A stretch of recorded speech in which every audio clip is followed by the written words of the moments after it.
সর্বপ্রথম যে সূরাটা একেবারে শুরু থেকে শেষ নাজিল হয়েছে, সূরাটার নাম হচ্ছে সূরাতুল ফাতিহা। আওয়াজ করে পড়েন, সূরাতুল ফাতিহা। ফাতিহা মানে হচ্ছে ভূমিকা। ফাতিহা মানে কি? ইন্ট্রোডাকশন। এই যে আমরা প্রবন্ধ লিখি, প্রবন্ধের একটা ভূমিকা আছে না? আমরা যখন গরু রচনা লিখি, একটা ভূমিকা আছে না?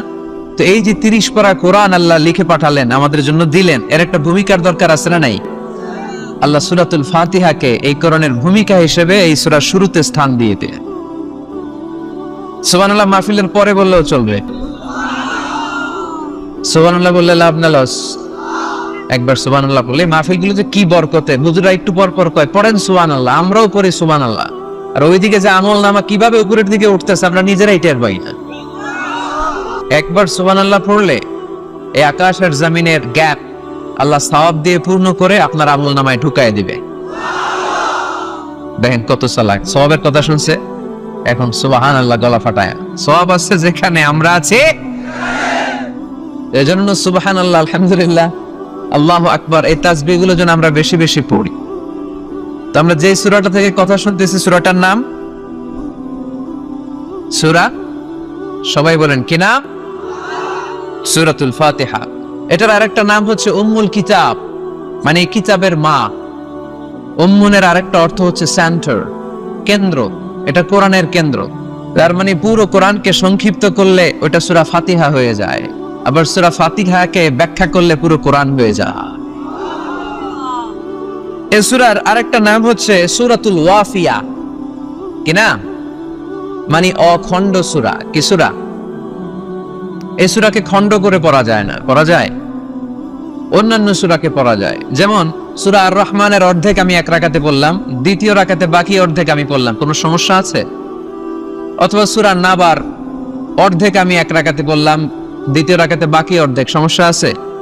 কিন্তু আমি যদি প্রথম রাকাতে সূরা ফাতিহার অর্ধেক মালিক ইয়াউমিদ্দিন পর্যন্ত পড়া আল্লাহু আকবার, দ্বিতীয় রাকাতে ইয়াকা না'বুদু দিয়ে শুরু করলাম, বাকি অর্ধেক, নামাজ হইছে?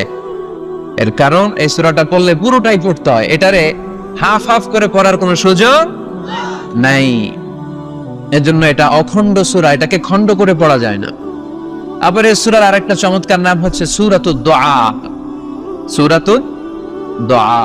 এই সূরার ভেতরে যে একটা অসাধারণ দোয়া আছে আমরা অনেকে জানি না। দোয়াটা হচ্ছে ইহদিনাস সিরাতাল মুস্তাকিম। এর চেয়ে শ্রেষ্ঠ দোয়া হতে পারে না। ও আল্লাহ, show us the right path, show us the correct path, show us the straight path. আল্লাহ তুমি সোজা পথ দেখাও, স্ট্রেইট ফরওয়ার্ড পথ দেখাও। আমরা অনেক সময় পথ ভুলে যাই, ডানে বাঁয়ে মোড় নেই, আমাদের পথ দেখায় কে? আমি যদি কোনদিন পথ ভুলে যাই, হাত ছানি দিয়ে কাছে নিও, মমতার বন্ধনে আমায় বেঁধে সব ভুল ক্ষমা করে দিও। আমি যদি কোনদিন পথ ভুলে যাই, হাত ছানি দিয়ে কাছে নিও, মমতার বন্ধনে আমায় বেঁধে সব ভুল ক্ষমা করে দিও। পড়েন আমিন। আমরা যদি পথ ভুলে যাই, পথ দেখায় কে? বিশ্বনবীকে পথ দেখিয়েছেন কে? ওয়াজাদাকা দাল্লান ফাহাদা। নবী হে, you are searching the truth, then I guided you to the right way. নবী আপনি পথ খুঁজছিলেন, 40 বছর ধরে আপনি মহাসত্যের অনুসন্ধান করছিলেন, ঠিক ওই মুহূর্তে আমি আপনাকে সঠিক পথের দিশা দিয়েছি। পড়েন আল্লাহু আকবার। এজন্য সূরার আরেকটা নাম সূরাতুদ দুআ। দোয়ার সূরা, প্রার্থনার সূরা। কেমন করে দোয়া করতে হয় সে কথা ওই সূরার ভেতরে আছে না নাই? আবার এই সূরার একটা নাম সূরাতুস সালাহ, নামাজের সূরা। এই সূরা ছাড়া নামাজ হয় না। হবে? আপনাদের এই এলাকার সবচেয়ে বড় মসজিদের নাম কি? শাহী মসজিদ। এই যে পাকুন্দিয়া শাহী মসজিদের ইমাম সাহেব যদি কোনোদিন সূরা ফাতিহা ছাড়া নামাজ শুরু করে দেয় তাহলে তো হবে, যেহেতু শাহী মসজিদের ইমাম। বুঝে শুনে উত্তর দিয়েন, হবে না? আচ্ছা। বাইতুল মুকাররম আমাদের জাতীয় মসজিদের ইমাম সাহেব সূরা ফাতিহা ছাড়া নামাজ পড়েছে, এটা হয়ে গেছে। জাতীয় মসজিদ কিন্তু হবে না? কাবা ঘরের সম্মানিত ইমাম শাইখ আব্দুর রহমান আস-সুদাইস উনি সূরা ফাতিহা ছাড়া নামাজ পড়ালে এইটা হবে, বলে কি ওনারটাও হবে না? কারণ বিষ্ণু ঈসা ইসলাম বলেছেন লা সালাতা লিমান লাম ইয়াকরা বিফাতিহাতিল কিতাব, সূরা ফাতিহা যে সালাতে পড়ে না তার সালাত কোনোদিন আল্লাহর দরবারে কবুল হবে না। এজন্য সূরার নাম সূরাতুস সালাহ, সালাতের সূরা। এই সূরার আরেকটা নাম হচ্ছে সূরাতুশ শিফা, শিফার সূরা। অসুস্থ ব্যক্তিকে এই সূরা পড়ে ফু দিলে সুস্থ করে দেয় কে? সূরা ফাতিহা পড়ে ফু দিবে। আমাদের কাছে অনেকে পানি পড়া নিতে আসে, তো আমরা এই সূরা ফাতিহা পড়ে ফু দেই। যে কোনো পীর সাহেব হুজুরের কাছে গেলে, ইমাম সাহেবের কাছে গেলে যে দোয়াটা পড়ে পানি পড়া দেয়, দোয়াটার নাম কি? সূরা ফাতিহা। দেখবেন হুজুর সব কথা বলতেছে আওয়াজ করে, দোয়াটা ফিসফিস করে পড়েন, কারণ আপনি শুনে ফেলাইলে হুজুরের খাওয়া নাই, ঠিক কিনা? এজন্য আমাদের কাছে আসলে আমরা জিজ্ঞেস করি কি হয়েছে, পেটে ব্যথা কার? আপনার? কয় না আমার বউয়ের। তো পানি পড়া দেন, সব কথা আওয়াজ করে বলে দোয়াটা পরে ফিসফিস করে, কারণ ওই গোমর যদি ফাঁস হয়ে যায় আমার কাছে কেউ আসবে। আজকের পাকুন্দিয়ার ময়দানে সব গোমর ফাঁস, ঠিক কিনা? নিজেরাই রুকিয়া করব, নিজেরাই ঝাড়ফুঁক করব, আর ঝাড়ফুঁকটা বেশি নিবেন আব্বা আম্মার কাছ থেকে। আব্বারে বলবেন আব্বা ওযু করে আসছেন নামাজ পড়বেন, সূরা ফাতিহা পড়ে একটু ফু দিয়ে দেন। আম্মারে বলবেন আম্মা আপনি তো এখন ওযু করে নামাজ পড়বেন, আমার মাথায় একটু হাত দিয়ে ফু দিয়ে দেন। আল্লাহর কসম গোটা বিশ্বের সবগুলো পীর সাহেব হুজুর কোরআন খতম দিয়ে গ্লাসের এক গ্লাসের পানিতে ফু দিবে, আর আরেক গ্লাসে আপনার আব্বা শুধু বিসমিল্লাহ বলে ফু দিবে, মুহূর্তে আপনার আব্বার দোয়াটা আরশে উঠে যাবে। বাবা মারে চিনলো না, দোয়া নিতে জানলো না। অনেক দেখেছি এরকম, প্রতি বছর উমরা করে, বাপরে বাদ দেয় না, মারে বাদ দেয় না।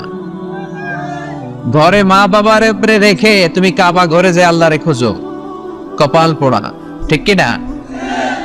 এজন্য আব্বা আম্মার কাছ থেকে দোয়া নিবেন। এই রুকিয়াটা করবেন পাকুন্দিয়ার ভাইয়েরা। আল্লাহ রাসূল সাল্লাল্লাহু আলাইহি ওয়াসাল্লাম আয়াতুল কুরসি পড়ে ফু দিতেন নিজের গায়ে। সূরা ইখলাস, সূরা ফালাক, সূরা নাস 3 কুল পড়ে ফু দিতেন। সূরা ফাতিহা পড়ে ফু দিতেন। এগুলো পড়ে হাত দুটো মিলাবেন, হাতে ফু দিয়ে মাথা থেকে পা পর্যন্ত মাসাই করবেন। It's a protection from your Lord. জিন ভূতের আসর, ব্ল্যাক ম্যাজিক, জাদুটোনা, বান মারা, এগুলো আছে নাকি? কি বলেন এগুলার আপনারা?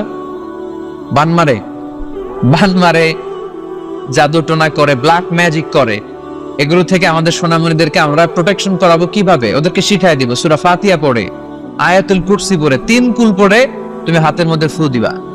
ফু দিয়ে মাথা থেকে পা পর্যন্ত তুমি নিজেই মাসাহ করবা। তোমাকে প্রোটেকশন দিবে কে? আল্লাহ রাসূল সাল্লাল্লাহু আলাইহি ওয়াসাল্লাম বলেছেন মান ক্বারাআ আয়াতাল কুরসি দুবুরা কুল্লি সালাতিন মাকতুবাতিন লাম ইয়ামনাহু মিন দুখুলিল জান্নাতি ইল্লাল মাউত। প্রত্যেক ফরজ সালাতের পরে যে ব্যক্তি আয়াতুল কুরসি তেলাওয়াত করবে তার জান্নাতে যাওয়ার ক্ষেত্রে আর কোনো ব্লক বা বাধা নাই, একটা জিনিস ছাড়া, সেটা হচ্ছে মরণ, মৃত্যু। লোকটা মরে না তাই জান্নাতে যায় না, মরলেই জান্নাতি।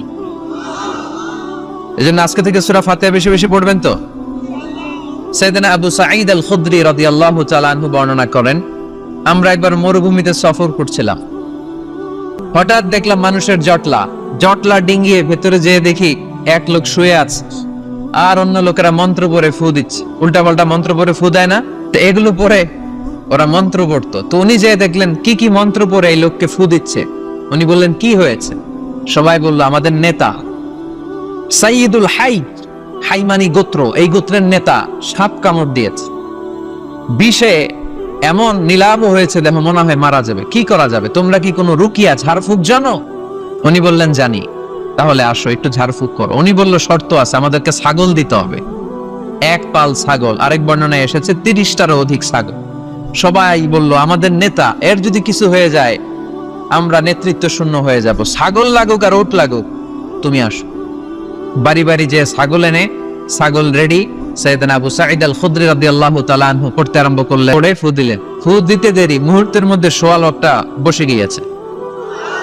আবার ফু দিছে, এবার দাঁড়ায় গেছে। আরেকবার ফু দিছে, হাঁটতে শুরু করছে, একেবারে সুস্থ। সবাই তো অবাক, টাসকি খেয়ে গেছে। আবু সাঈদ আল খুদরি রাদিয়াল্লাহু আনহু বলে টাসকি পরে খাও, আগে ছাগল দাও। কারণ ছাগল দেওয়ার কন্ডিশন ছিল না। ওরা ছাগল নিয়ে আসছে। সাইয়েদনা আবু সাঈদ আল খুদরি রাদিয়াল্লাহু তাআলা আনহু আনন্দে এবার ছাগল নিয়ে সাহাবাদেরকে নিয়ে রওনা। পথিমধ্যে লেগেছে প্রচন্ড ক্ষুধা, তখন তারা কয়েকটা ছাগল জবাই করে খেয়েছে। খাওয়ার পরে পেট যখন ঠান্ডা, তখন ব্রেইন সচল, উনি চিন্তা করতে আরম্ভ করলেন, হায় রে, কোরআন দিয়া ঝাড়ফুঁক করে যে ছাগল নিয়ে আসলাম, এটা যে খাইলাম, এই ছাগল নেওয়া জায়েজ হয়েছে কিনা এই মাসালা তো নবীরে জিজ্ঞেস করি নাই, কিন্তু ছাগল তো অলরেডি পেটে যায় হজম, কি করা? মদিনাতে যে জিজ্ঞেস করলো। মদিনায় যেই আল্লাহ রাসূল সাল্লাল্লাহু আলাইহি ওয়াসাল্লামের দরবারে যে জিজ্ঞেস করলেন, ইয়া রাসূলুল্লাহ, এমন এমন ঘটনা, ঝাড়ফুঁক করে আমরা ছাগল এনেছি, এটা কি জায়েজ হয়েছে? আল্লাহ রাসূল সাল্লাল্লাহু আলাইহি ওয়াসাল্লাম বলে, জায়েজ হয়েছে মানে অবশ্যই জায়েজ হয়েছে, কোরআনের দাম বাড়ায় দিয়ে আসছো মিয়া, ছাগল কিছু থাকলে আমার ঘরে পাঠায়। সুবহানাল্লাহ পড়তে পারলেন না? ওয়ালাকাদ আতাইনাকা, বুখারীর হাদিস, ওয়ালাকাদ আতাইনাকা সাবআম মিনাল মাসানি ওয়াল কুরআনাল আযীম। নবী হে, নিত্য পাঠনীয় সপ্তবাক্য দিয়েছি, যেই দোয়া পড়ে ফু দিতে দেরি অসুস্থ ব্যক্তি সুস্থ হতে দেরি হয়। এজন্য আল্লাহ ইরশাদ করেন, অনুনাজ্জিলু মিনাল কুরআনি মা হুয়া শিফাউ ওয়া রাহমাতুল লিল মুমিনিন ওয়া লা ইয়াজিদুয যালিমিনা ইল্লা খাসারা।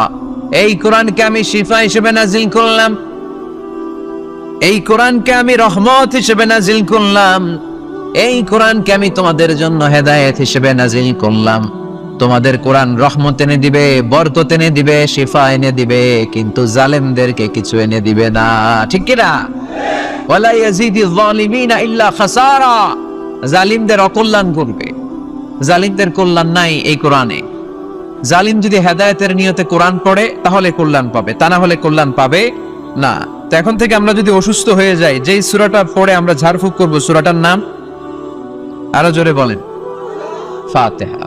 এই সূরাটা কোরআনের ধারাক্রম অনুসারে 1 নম্বর সূরা, নাম্বার 1। কয় নাম্বার? 1 নাম্বার। এই সূরাটা মক্কাতুল মুকাররমায় নাজিল হয়েছে, তাই এটি মাক্কি সূরা। কি সূরা? মাক্কি সূরা। এই সূরার আয়াত সংখ্যা 7টি। কয়টি? আসলে প্রতিদিন এই সূরাটা পড়ি, এই সূরাটার তাৎপর্য কি, মর্মবাণী কি আমাদের জানার দরকার আছে না? কিন্তু আমরা অনেকেই জানি না। জানি? আরব বিশ্বে দেখবেন, ওনারা যখন তারাবির সালাত পড়ে, আযাবের আয়াত আসলে কাঁদে, জান্নাতের আয়াত আসলে দরাজ গলায় তেলাওয়াত করে। আপনারা কি করেন? আমরা করি? করি না। কারণ ওনারা কি পড়ছেন সেটা তাৎপর্য আর মর্মবাণী ওনারা অনুভব করছেন। আমি হজে শাইখ আব্দুর রহমান আসুদাইসির পেছনে নামাজ পড়লাম। উনি যখন সূরা কুরাইশ তেলাওয়াত করছেন, ফালিয়াবুদু রাব্ব হাযাল বাইত, এটা বলে তিনি কেঁদে দিলেন। কারণ উনি অর্থ বুঝতে পেরেছেন, আয়াতের অর্থ ফালিয়াবুদু রাব্ব হাযাল বাইত, এই কাবা ঘরের মালিক আল্লাহর ইবাদত করো, এই ঘরের রবের ইবাদত করো। আর ওই ঘরের সামনে দাঁড়িয়ে উনি ইমাম, উনি ওই ঘরের সামনেই দাঁড়ানো আর পড়তেছে এই ঘরের রবের ইবাদত করো। এটা যখন অনুভব করলেন, উনি আর নিজেকে ধরে রাখতে পারলেন, উনি কান্না জোড়ে দিলেন। উনার পেছনে আমরাও কাঁদতে লাগলাম, কারণ ইমাম যেদিকে মুসল্লিও সেদিকে, উনিও কাঁদে আমরাও কাঁদি, কারণ অর্থ বুঝতেছি তো। আবার জান্নাতের আয়াত আসলে এমন সুরের ঝংকার তুলে তিনি তেলাওয়াত করে, মনে হচ্ছে যেন এখনই উপর থেকে রহমত নাজিল হচ্ছে। ঠিক কি না?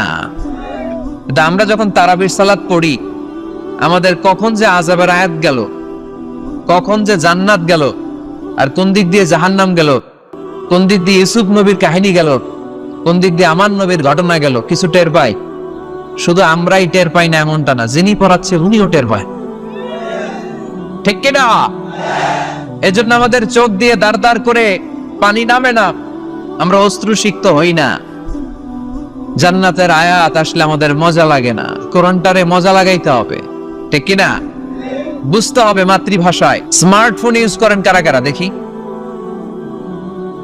ওরে আল্লাহ, সবাই স্মার্ট তো দেখি, এত স্মার্ট মানুষ এখানে থাকে। তো এই স্মার্টফোনের ভেতরে কিন্তু কোরআনের অ্যাপস ডাউনলোড করা যায়। কোরআনের অ্যাপস ডাউনলোড করবেন, করে আপনি পড়বেন, যা বলার আল্লাহ সব বলে দিয়েছে, নতুন করে আর কিছু বলবে না। বলবে এই কোরআন শুরু হয়েছে বিসমিল্লাহির রহমানির রহিম দিয়ে, বা দিয়ে, আর শেষ হয়েছে যে সূরা দিয়ে, সূরাটার নাম সূরাতুন নাস। ওই সূরা শেষ আয়াতটি এরকম, মিনাল জিন্নাতি ওয়ান নাস, শেষে সিন, বা আর সিন মিলালে কি হয়? বাস। এবার বাসে চড়ে কিশোরগঞ্জ সভা যাবেন?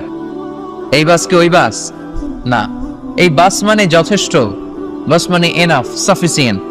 মাঝে মাঝে এরকম হয় আমরা খাচ্ছি, আমাদের পাতে খাইতে পারি না, আরো তুলে দেয়, কারণ হুজুর একদিন পাইছে খাওয়ায় আজকে মাইরা ফেলবে। তো আমরা বলি বাস বাস, আর লাগবে না ভাই, আর পারছি না, বাস মানে যথেষ্ট আমার জন্য। তো আল্লাহ বুঝাতে চাইলেন 30 পারায় যা দিয়ে দিছি হেদায়েতের জন্য, বাস যথেষ্ট, নতুন করে কোনো কথার দরকার নাই। চিল্লায় বলেন ঠিক কি না? It's a problem solving methodology, it's not a problem creating methodology. Quran কখনো প্যাচ লাগায় না, প্যাচ খোলে। এই যে সুতা দিয়ে বাঁধতে গেলে অনেক সময় প্যাচ লেগে যায় না, এটার কি বলেন আপনারা? গিট্টু। এই কোরআন কি গিট্টু লাগায় নাকি গিট্টু খোলে? সমস্যা তৈরি করে না সমাধান এনে দেয়? সমাধান চাও যদি জীবনে মরণে, ফিরে যাও খোঁজে নাও, চোখ রাখো কোরআনে। ঠিক কি না? পড়েন সবাই, সমাধান চাও যদি জীবনে মরণে, ফিরে যাও খুঁজে নাও, চোখ রাখো কোরআনে। If you want the solution this dunya and akhirah, go back, have a look to the holy Quran. তাই না? সমাধান যদি চাই চোখ রাখতে হবে কোথায়? নাকি এটিএন বাংলার পর্দায়? আসিতেছে আগামী শুক্রবার ওই পর্দায়, রঙিন পর্দায়, রূপালী পর্দায়, যেই বইয়ের দিকে চোখ রাখতে হবে বইটার নাম কোরআন। কোরআন প্রিফেস অফ দ্য বুক, মানব সমস্যার সমাধান, সব কিছুর সমাধান এই সূরার ভেতরে দিয়ে দিয়েছে কে? এজন্য নতুন করে আল্লাহ কিছু বলবে না। এই মোবাইলের ভেতরে কোরআনের অ্যাপস ঢুকাবো আজকে আমরা, আজকেই, কালকে না, কালকে ভালো হয়ে যাব, কালকে ভালো হয়ে যাব, কালকে থেকে নামাজ শুরু করব, এরকম অনেক কথা বলতো। এরা আজকে কবরে শুয়ে আছে, এদের জীবনে কালকে আসে নাই। আমরাও তাদের মতো এই লসের খাতায় নাম তুলতে চাই না। আমরা ভালো হব কবে? এই মুহূর্তে। ঠিক না? আমরা আজকে থেকেই যেন মোবাইলে কোরআন, বাংলা আল কোরআন ডাউনলোড করে নেই এবং প্রতিদিন একটু একটু করে কোরআন পড়ব। এত ওয়াজ নসিহত, এত তাফসীর, এত হাদিসের ব্যাখ্যার দরকার নাই। আমার এই কথাটা ঠান্ডা মাথায় যদি আপনারা মেসেজ হিসেবে রিসিভ করতে পারেন আর পকেটে করে একটু বাড়ি পর্যন্ত নিয়ে সবাই শোনাই দিতে পারেন, দ্যাটস এনাফ। আজকের মাহফিল সফল। ঠিক কিনা? আমরা কোরআনকে সাথী বানাতে চাই, কোরআনকে আমরা বন্ধু বানাতে চাই। আমাদের নিঃসঙ্গ সময়ের সাথে যেন হিন্দি গান না হয়, আমাদের নিঃসঙ্গ সময়ের সাথে যেন ক্রিকেট খেলা না হয়। আমাদের সাথী বানাতে হবে কোরআন। আজকে থেকে প্রত্যেকের মোবাইলে আমরা কোরআনের অ্যাপস ঢুকাবো। মাশাআল্লাহ, মাশাআল্লাহ, মাশাআল্লাহ। তাহলে মোবাইলের ভেতরে বসেন বসেন, পিছনে অনেক লোক হয়েছে, দেখার দরকার নেই।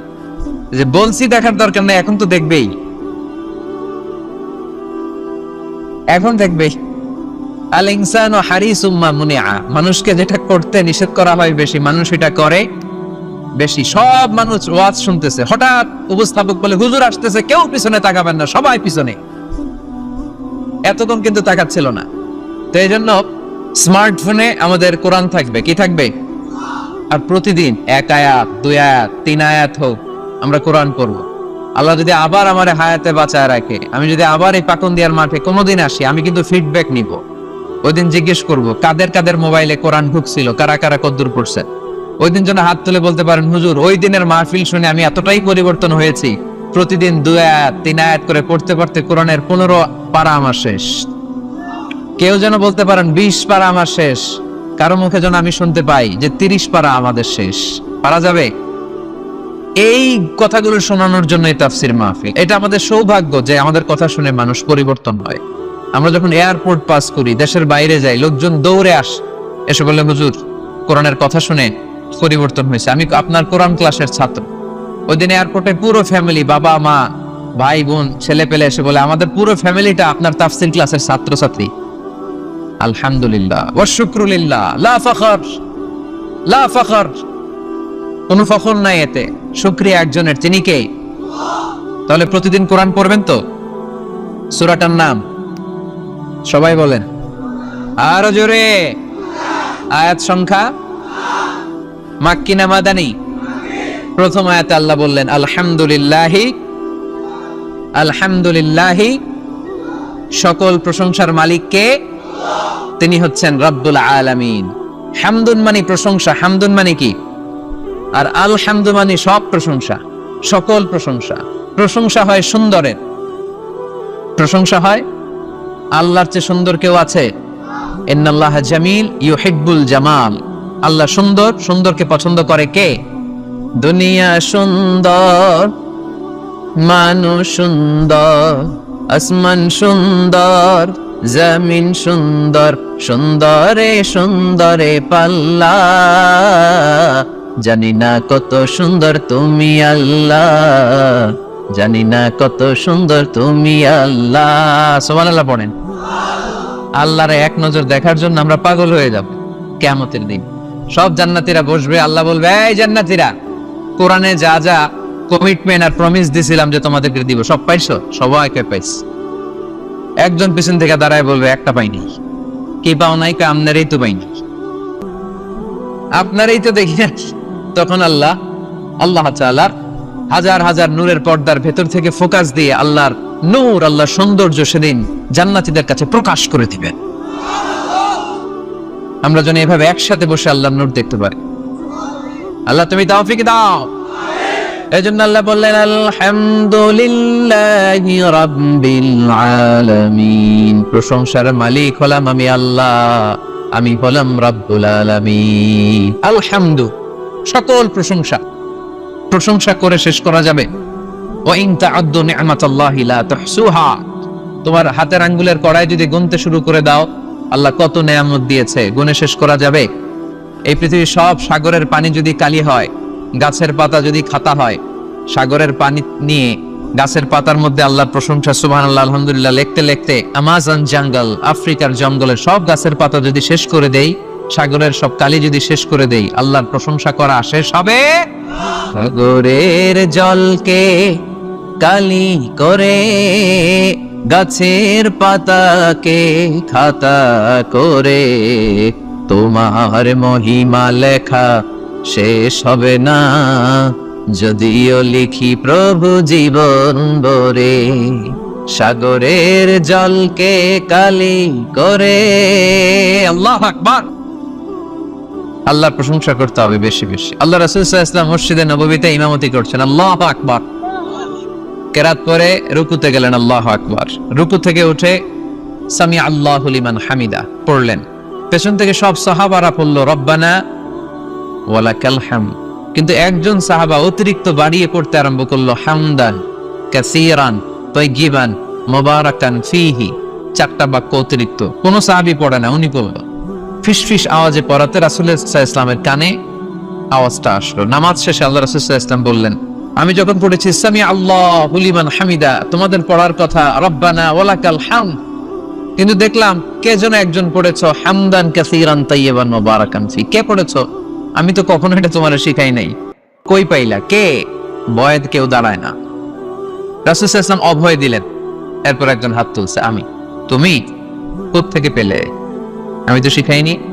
সে বলতে আরম্ভ করলো, ইয়া রাসূলুল্লাহ, আল্লাহর প্রশংসা কম কম করলে আমার ভালো লাগে না, আমার পড়তে চাই, মনে চাই বেশি বেশি, এজন্য আমি বেশি বেশি করছি, নিচ থেকে বাড়িয়েছি। রাসূল সাল্লাল্লাহু আলাইহি ওয়াসাল্লাম বললেন, ভয় পেও না, তুমি তো দেখো নাই বিদআতাও ওয়া সালাসিনা মালাইকা ইয়াবতাদিরুনা হা আইয়ুহুম ইয়াকতুবুহা আউয়াল। তোমরা নামাজরত অবস্থায় দেখোনি, আমি দেখেছি তোমার এই অতিরিক্ত তাসবিহ, চারটা তাসবির সওয়াবটা 30 জনেরও বেশি ফেরেশতা কে কার আগে আল্লাহর আরশে পৌঁছে দিবে এ নিয়ে ফেরেশতারা আকাশে প্রতিযোগিতা করছিল। এজন্য আল্লাহর প্রশংসা চলবে কম কম না বেশি বেশি? আলহামদুলিল্লাহি রাব্বিল আলামিন। সকল প্রশংসার মালিক হচ্ছেন আল্লাহ তাআলা, তিনি হচ্ছেন রাব্বিল আলামিন। আমার আল্লাহর একটা চমৎকার নাম হচ্ছে রব। আল্লাহর নাম কি? কবরের প্রথম প্রশ্ন কি? আমরা উত্তরে কি বলবো? আমাদের রব কে? আবার আমরা যখন রুকুতে যাই, রুকুর তাসবিতে রবের নাম আছে না নাই? সুবহানা রাব্বিয়াল আযীম। সিজদায় যখন যাই তখন রব নাই? সুবহানা রাব্বিয়াল আ'লা। আবার আমরা যখন অন্যায় করে ফেলি, ভুল করে ফেলি, নাফসের উপরে জুলুম করে ফেলি, তখন যেই দোয়াটা পড়ি ওই দোয়ার শুরুতেও রবের নাম আছে না নাই?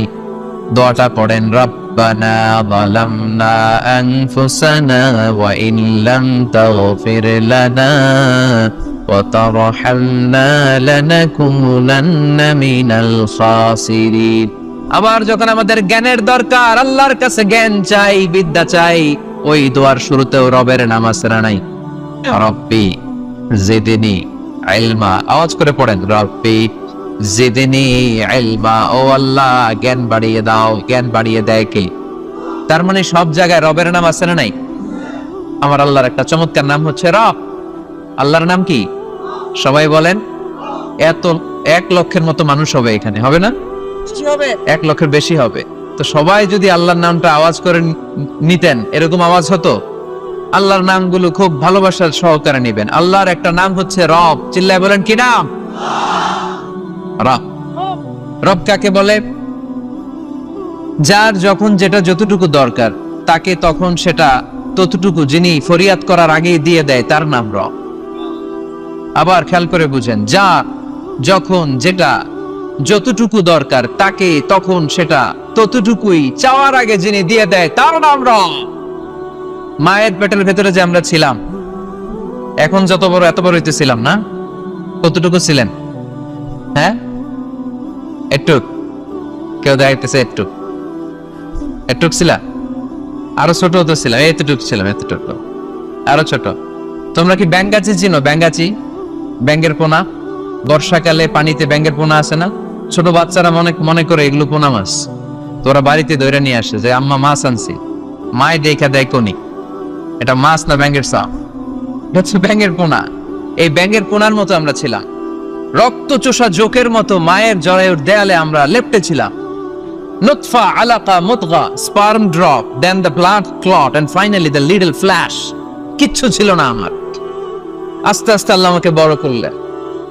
আমার রেসপিরেটরি সিস্টেম চালু হলো, আমার ডাইজেস্টিভ সিস্টেম চালু হলো, আমার কান হলো, আমার নাক হলো, আমার হার্টের 2টা পার্টিশন হলো। তারপর শুরু হলো সিস্টলিক, ডায়াস্টলিক, অলিন্দ নিলয়, ধপ ধপ, দম নেওয়া শুরু করলাম। 1 মুহূর্তের জন্য এই দম যদি বন্ধ হয়ে যায়, আমাদেরকে ঠুস বানায় দিবে কে? আরে মানুষ রঙিন ফানুষ, দম ফুরাইলে সব মুখস্থ না? তবু তো ভাই কারোরই নাই একটুখানি, আরে মানুষ রঙিন ফানুষ, রঙিন ফানুষ, আরে মানুষ। ঠিক কি না? 1 মুহূর্তের জন্য যদি দম বন্ধ হয়ে যায়, আমার কোনো অস্তিত্ব থাকবে না মায়ের পেটের ভেতরে। দুনিয়ার কোনো কবিরাজের কবিরাজি কাজে লাগে নাই, কোন ডাক্তারের ডাক্তারি কাজে লাগে নাই। এই 9 মাস, এই 10 মাস মায়ের পেটের ভেতরে আমাকে খাবার দিল কে? অক্সিজেনের ব্যবস্থা করে দিল কে? আমার এই নারের সাথে আমার মায়ের জরায়ুর একটা কানেকশন ছিল, ওই লাইন দিয়ে আল্লাহ আমারে খাবার দিত। মায়ের পেটে থাকা অবস্থায় আমার যে এরকম খাবার লাগবে, অক্সিজেন লাগবে, এই খাবার আর অক্সিজেন পাওয়ার জন্য তো আমরা অ্যাপ্লিকেশন করছিলাম আল্লাহর কাছে, তাই না? করেন নাই? আপনারাও করেন নাই? আচ্ছা, তার মানে চাওয়ার আগে দিয়ে দিছে, ঠিক কি না? এরপর দুনিয়াতে আসার সাথে সাথে দুনিয়ার মানুষেরা ওই নারের কানেকশনটাকে কেটে দেয়। একটা মাত্র খাবারের লাইন, ওই খাবারের লাইন দিয়ে আল্লাহ আমারে খাবার দিলেন, অক্সিজেন দিলেন, পানি দিলেন। দুনিয়ায় আসার সাথে সাথে দুনিয়ার মানুষেরা কেটে দেয়। কেটে দেওয়া মাত্রই নবজাতক সন্তান ওয়া ওয়া করে কান্না শুরু করে দেয়, ঠিক কিনা? আমরা শুনি ওয়া ওয়া, আসলে সে আল্লাহর কাছে ফরিয়াদ জানায়, কেঁদে কেঁদে বলে, আল্লাহ একটা মাত্র খাবারের লাইন ছিল, ওইটা দিয়া আমার নাভির সাথে মায়ের জরায়ুর কানেকশন করে 10 মাস তুমি খাবার দিলা, পানি দিলা, অক্সিজেন দিলা। দেখো দুনিয়ার মানুষ কত নিষ্ঠুর, একটা খাবারের লাইন ওইটাই কেটে দিছে, আমি খাবো কি? আল্লাহ বলে, নো টেনশন, যে আল্লাহ মায়ের পেটের ভেতরে গোপনতম প্রকোষ্ঠে তোরে খাবারের ব্যবস্থা করেছি, ওই আল্লাহ এখনো আছে না নাই? খাবারের লাইন ছিল একটা, ওইটা কেটে দিয়েছে। এখন দুনিয়ার বুকে, তোর মায়ের বুকের ভেতরে আমি খাবারের 2টা লাইনের ব্যবস্থা করে দিলাম। চাওয়ার আগে যার যা লাগে যিনি দিতে পারেন, তার নাম রব। দুনিয়াতে এসে মায়ের বুকের দুধ খেতে শুরু করলাম। দুধ খাইতে কি দাঁত লাগে? দাঁত লাগে না, দাঁত দেয়ও না। বয়স আমার বাড়তে শুরু করলো, সময়ের বিবর্তনে, কালের আবর্তমানে আমার বয়স 2, 3, 4। এখন তার দুধ খেলে চলে না। এখন আমার মাছ খেতে হবে, গোশত চিবোতে হবে, হাড্ডি চুষতে হবে, দাঁতের দরকার আছে না নাই? যখন দাঁতের দরকার ঠিক তখনই দাঁত দিল কে? না, তারপর লাভ দিয়ে যুদ্ধ করতে যায়। ওই ছোট্ট মুরগির ছানাটার জন্য মা মুরগিটার হৃদয়ে ভালোবাসা ঢুকায় দিল কে? বন্যার পানিতে আমি নিজে পত্রিকার হেডিং এ পড়েছি, বাচ্চা বেঁচে গেল, মরে গেল মা। বালতির মধ্যে বাচ্চাটারে তুলে মা পানি খাইতে খাইতে গলা পানি, পানি খাইতে খাইতে শেষ, নাকের উপরে পানি উঠে গেছে, মা শেষ, কিন্তু বালতির মধ্যে বাচ্চাটা ছিল, বাচ্চাটারে শক্ত করে ধরে রেখেছিল বালতিটা, বাচ্চা মরে নাই। আহা, এই বাচ্চাটার জন্য এই মায়ের হৃদয়ে ভালোবাসা ঢুকাই দিল কে? এক ফোঁটা ভালোবাসার ছিটে ফোঁটা তুমি পেয়েছো। এক ফোঁটা ভালোবাসার ছিটে ফোঁটার নমুনা যদি এমন হয় যার মধ্যে তিনি 99 টুকরা ভালোবাসা রেখেছে, তার ভালোবাসা বেশি না কম? আরো জোরে, বেশি না কম?